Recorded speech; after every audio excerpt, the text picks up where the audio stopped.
Hello friends எல்லாரும் எப்படி இருக்கீங்க? இன்னைக்கு வந்துட்டு என்ன வீடியோ பார்க்க போறோம்னா, இன்னைக்கு வந்து திருவள்ளூர்ல இருக்கிற மணவா நகர் கோயிலுக்கு தான் சாய்பாபா கோயிலுக்கு தான் வந்திருக்கோம். நான் வந்து இந்த கோயிலுக்கு ஃபர்ஸ்ட் டைம் வந்திருக்கேன். இத்தன நாள் ஏன் வீடியோ வரலைன்னா, எங்க அண்ணனுக்கு மேரேஜ். ஸோ அதனால என்னால வீடியோ அப்லோட் பண்ண முடியல. இனிமே வந்து ரெகுலரா வீடியோஸ் வந்துரும். இந்த சாய்பாபா கோயிலுக்கு நான் ஃபர்ஸ்ட் டைம் வந்திருக்கேன். இந்த கோயில் இருக்குன்னு என் ஃப்ரெண்டு தான் ஒருத்தவங்க சொல்லியிருந்தாங்க. ஸோ நான் வந்து இந்த கோயிலுக்கு வந்திருந்தேன். திருவள்ளூர்ல நெறைய கோயில் இருக்கு. மத்த கோயிலெல்லாம் ரொம்ப ரஷ்ஷா இருக்கும். இந்த கோவில்ல ரொம்ப சைலன்ட்டா, ரொம்ப பீஸ்ஃபுல்லா, மன அமைதியோட சாய்பாபாவ பார்த்தேன். ரொம்ப ஹாப்பி ஆயிடுச்சு சாய்பாபா பார்த்த உடனே.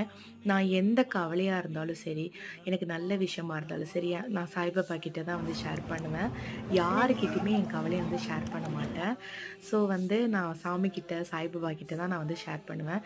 யார் யாருக்கெல்லாம் சாய்பாபாவ பிடிக்குமோ மறக்காம லைக் பண்ணுங்க, சப்ஸ்கிரைப் பண்ணுங்க. நாளைக்கு இன்னொரு வீடியோல மீட் பண்ணலாம். Bye friends.